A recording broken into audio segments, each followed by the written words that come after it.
난 요즘도 아침에 제일 중요하게 생각하는 게 눈을 딱 뜨면서 내가 오늘 무슨 그림을 그릴까라고 생각했죠. 무슨 그림을 그려야 되겠다는 생각들이 탁탁 들 때 나는 나의 자존감과 존재감을 느껴요. 근데 아침에 일어났는데 아무 할 일이 없다.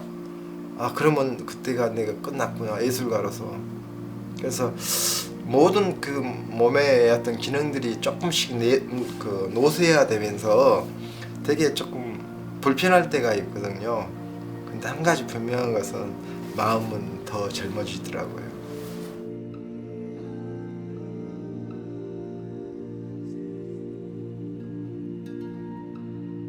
제가 작업의 어떤 특징이라는 게 굉장히 노동 집약적인 작업과 직관적인 작업을 그냥 병행하는 어떤 입장이 대부분 많습니다. 내 예술의 어떤 양날 같아요. 이 두 개가 바란스를 맞았을 때 나한테 그 예술은 또 해야는 계속 지속 가능하면서 끊임없이 다른 어떤 그 하고자 하는 욕구들이 파생되더라고요. 어떤 전환점이 필요한 시기예요. 중견 작가들에게는. 지금까지 어찌됐든지 60 가까이 작업을 했었고 이것들을 잘 만들어서 자기 세계를 보여주고 싶은 겁니다. 저한테는 호반미술상은 그런 의미에서 지금까지 생각을 아주 정리하고 심화시키고 많이 해왔지 않습니까? 이걸 더 명료하게 만들어서 세계적인 촌놈으로 발돋움하고 싶다. 그런 전환의 계기로 삼고 싶다. 이런 어떤 그 감회가 있습니다.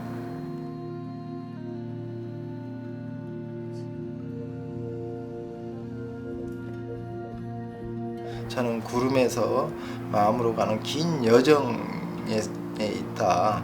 이렇게 말씀드리고 싶고요. 태어나면서부터 좀 특별했던 것 같아요. 긴 소를 끌고 그 맑은 겨울을 건너가는데 그 겨울에 만상 구름이 펼쳐지는 거예요.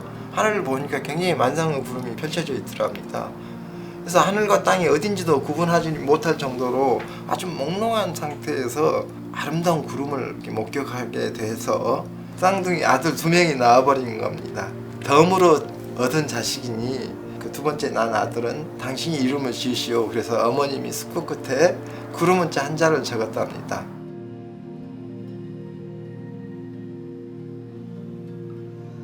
나는 그 강진에서 태어났는데 1학년 1학기 때 처음으로 저 색을 봤어요. 그때 그 백년사란 저를 일주문을 이렇게 지나는데 처음으로 오방색을 본 거예요. 저한테는 완전히 블록버스터급 영화인 거예요. 그게 대웅전에서 불상을 이렇게 보는데 엄청나게 찬란하고 아름다운 색이 펼쳐져 있는데 눈이 부실 정도로 완전 그 색채에 저는 완전히 빠져버렸죠. 그래서 난 유년기 때 그 색깔을 보면서 색에도 감정이 있는데 노란색은 깨달음의 색이 되는 겁니다. 하늘이 깊어지면 파래집니다. 바다가 깊어지면 또 파래지죠. 저한테 파랑은 어떤 탄생의 의미를 좀 가지고 있고 다 과거의 어떤 기억으로 의해서 형성되는 어떤 그런 것 같아요.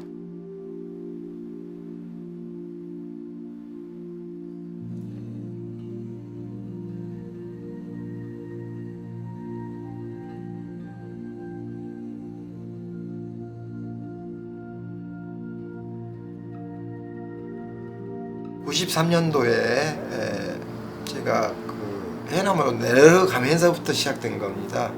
근데 어찌됐든지 저한테 그림은 그럴 만한 가치가 있는 것이라고 생각했기 때문에 선택한 거지 않습니까? 작업할 때는 마치 빈센트 반 고가 되듯이 주변 한 6개월 동안 열심히 그림을 그렸는데 실은 제가 원하는 그 작업이 아니었겠죠. 그래서 추운 겨울날 바깥을 나가지도 못하고 내가 이러려고 해남까지 내려왔나 하는 그 자괴감이 들더라고요. 근데 조그만 창에서 계속 구름이 흐르는 겁니다, 이게. 근데 한 번도 같은 풍경은 없는 것 같아요. 내 마음을 전달할 수 있고 내 마음을 심화시킬 수 있는 모티브가 될 수 있겠다 싶어서 관찰해 보니까 거기에는 원경, 군경 이렇게 다 있고 시간, 공간, 빛이 끊임없이 변화하는 겁니다. 그래서 그러면서 형태는 정확히 구체화되어 있지 않죠. 저에 대한 어떤 운명적인 어떤 만남이지 않느냐 작업을 시작하게 됐습니다. 그때는 굉장히 드라마틱하고 시적이면서 어떤 내 꿈과 욕망이 그 작품에 이렇게 들어가 있었어요. 되게 내가 내 인생에 있어서 어려운 시기를 겪고 있었습니다. 그래서 어떤 삶의 고통에서 떠나보고 싶었어요. 그래서 그 이후에 이게 조그만 파티클을 하나씩 붙였습니다. 유화로 그리면 금방 그려질 것을 굉장히 지난한 시간이 필요하는데 저는 그 작업을 하고 있으니까 일상의 어떤 고통을 그냥 잊어버리면서 아무 생각이 없어지더라고요. 그런 상태, 어떤 일상의 어떤 고통을 처구가는 상태가 그 공기와 꿈이 된 거죠. 매 시기마다 그 사람은 그 변화가 있고 감성이 있고 그런 것 같아요. 그래서 가장 거기에 걸맞는 어떤 그 매체와 내용을 추구해 가지 않느냐. 제가 어떤 내용을 그리고 싶은데 그게 자연에서 바람이 됐든지 어떤 눈에 보이지 않지만 비가시적인 에너지가 됐든지 어떤 그 변화에 직간접적으로 영향을 받더라고요. 경험한 것을 그리는 게 아니라 경험 그 자체에 대한 어떤 감정을 그릴 때가 되게 많거든요. 그게 살아있는 어떤 작품이라고 생각하고 또 내 자존감을 느낄 수도 있고 삶과 내가 일치되는 지점입니다.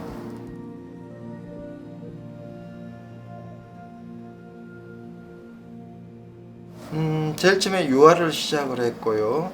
그 다음에 바다에 나가서 체험과 비용으로 이루어지는 그 바다를 캐스팅에 있습니다. 파도와 바람과 모래에 의해서 모래톱이 형성되지 않습니까? 그 위에 그 무수한 생명체들의 움직임들이 있는 겁니다. 나는 그거에 대해서 굉장히 견이감을 느꼈습니다. 이런 어떤 생태학적인 어떤 현상들을 저는 조금 가장 부드러운 한지 매체를 통해서 그것을 캐스팅하고 싶은 거죠. 이게 아마 내 자연주의 의식의 하나의 어떤 흐름인 것 같아요. 바다가 그 썰물 때 얼른 들어가서 하는데 적당한 어떤 공간을 선택하고 또 썰물이 들어오기 전에 석고를 주입해서 그것을 캐스팅해야 되는데 바다에 다 빠뜨려 버렸죠. 그런 어떤 경험들이 저를 한 작가로 만드는데 더 강한 에너지를 만들어 준 거죠.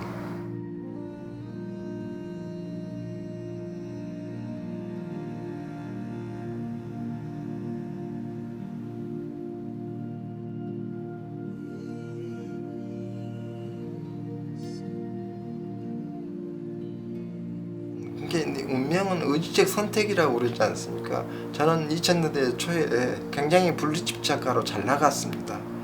근데 어느 날 갑자기 그 아트페어에서 전시된 내 작품을 스스로 보면서 훅 불면 다 날아가 버릴 것 같더라고요. 작가가 되고 싶었어요. 나한테는 작가가 어떤 생각대로 사는 사람이라 생각했어요. 사는 대로 생각하는 게 아니라 생각대로 사는 사람이 작가인 거예요. 뭔가 나하고 내가 일치해와 되지 않으면 하기가 어렵더라고요. 예를 들어서 그 내가 무리를 긋다 작업을 하지 않습니까? 그 작업을 하게 된 동기는 나를 일자만 이렇게 그어도 돌을 깨랄 수 있다라는 그 얘기가 있어요. 그래서 나를 일자만 6개월 동안 열심히 그어봤죠. 시각적으로 회화적인 어떤 느낌이 전혀 없는 거예요. 그래서 낙심하면서 그 짓을 그만두고 그 남은 조각 내 책상 위에서 그 드로잉종으로 쓰고 있는데 그 책상이 유리판이 있다 보니까 이게 자꾸 밀려요. 그래서 그것을 좀 고정하게 해서 물을 좀 뿌려놓고 그걸 고정시켜 놓고서 드로잉을 했거든요. 근데 묘하게 거기에서 이상한 어떤 느낌들이 있는 거예요. 전혀 보지 못한 현상이 나타나는 겁니다.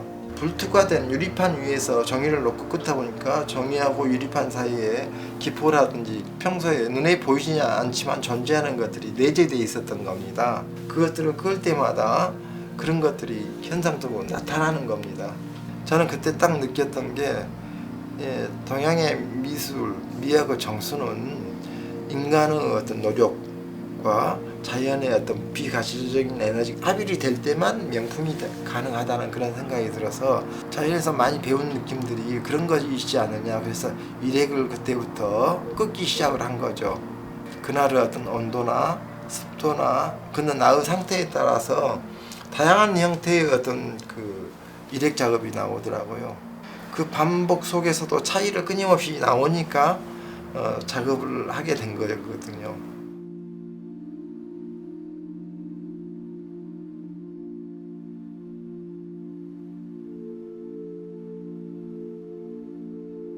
좀 더 나이를 먹으면서 나한테 더 적합한 게 뭘까? 디지털 환경으로 넘어오는 그 과도기에서 엄청난 변화의 속도를 쫓아갔거든요. 그러다가 이렇게 최근 들어서 이제 마음 산책으로 쑥 오면서 회화만이 2차적인 평면 페인팅이지만은 어떤 나의 마음과 진정성을 전달하는데 가장 영리한 매체라는 생각을 하게 된 거죠. 2019년도에 DMZ 전시를 통해서 우연히 그 철조망을 하나 가지고 오려고 하다가 그 철책에 제가 상처를 좀 낸 적이 있는데 내려올 때 요상하게 이게 어떤 나의 상처 들하고 연결이 되더라고요. 그래서 그때부터 마음 산책을 하게 됐습니다. 헤어 영역이 되게 확장되어 있지만 그럼에도 불구하고 헤어의 영역은 어떤 감정과 감동이 이루어지는 어떤 그런 상태라고 저는 생각을 하는데요. 내 마음속에서 저 창자 속에서 끌어오는 어떤 그 진심 같은 게 있더라고요. 가만히 생각해보면 이 자연 속에도 그게 있고 내 마음 속에도 있는 겁니다.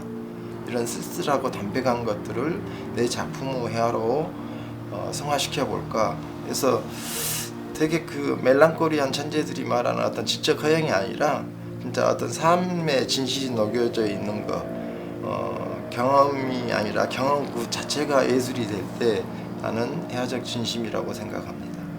참 어려운 얘기입니다. 마음 우리 할 때. 자, 마음이 어디에 있습니까? 머리에 있습니까? 가슴에 있습니까? 분명 존재하는데 어디에 있는지 우리는 알 수가 없습니다. 나에게 마음이라는 것들은 수시로 언제든지 변하는 것들입니다. 그 변하는 실체를 쓰고 지우고 그러면서 어떤 치유되는 어떤 과정, 번잡했던 마음을 더 명료하게 하는 작업을 하다 보니 그런 작업 과정들을 겪게 된 거죠. 계기가 됐던 게 아마 그 딸 아이하고 대화하면서 우울증이었던 것 같아요. 나와 딸과의 관계, 나와 딸과 엄마의 관계, 엄마와 아빠의 관계, 이 삼자의 관계에서 말 못할 사연들을 전부 다 쏟아낸 거죠. 우리가 이것을 대면해 보자. 그래갖고 그것들을 정리해서 일주일 있다가 만났거든요. 그랬더니 되게 그 딸아이가 마음이 좀 정리됐다라고 얘기를 하더라고요. 저 또한 마음에 어떤 상당히 그 명료한 지점들이 생기기 시작했어요. A4 10장을 썼다. 그러면 그 다음에는 A4 5장을 쓰고 그 다음에 거기에다가 치유색을 덧입히고 또 한 2장을 쓰고 그 색을 덧입히는 어떤 그런 어떤 과정을 겪게 되면서 글자의 가독성은 없어지지만 삶의 질감과 그 다음에 색채의 어떤 덧입힘으로 인해서 치유되는 느낌이 들더라고요. 우울증을 완치할 수는 없어도 완화할 수는 있겠다. 이것도 미술에 대해서 상당한 순기능이지 않느냐 이런 생각을 하게 된 겁니다.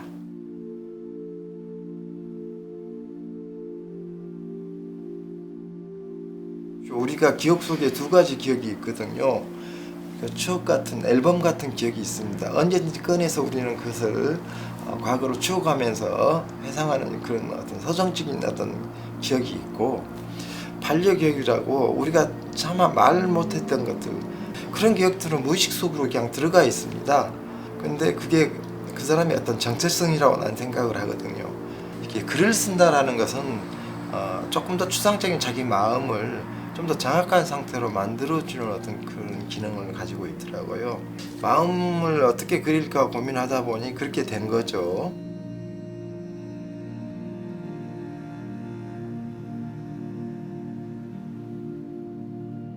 나는 별로 재능이 없어요. 예술에 대한 집념만 있는 겁니다.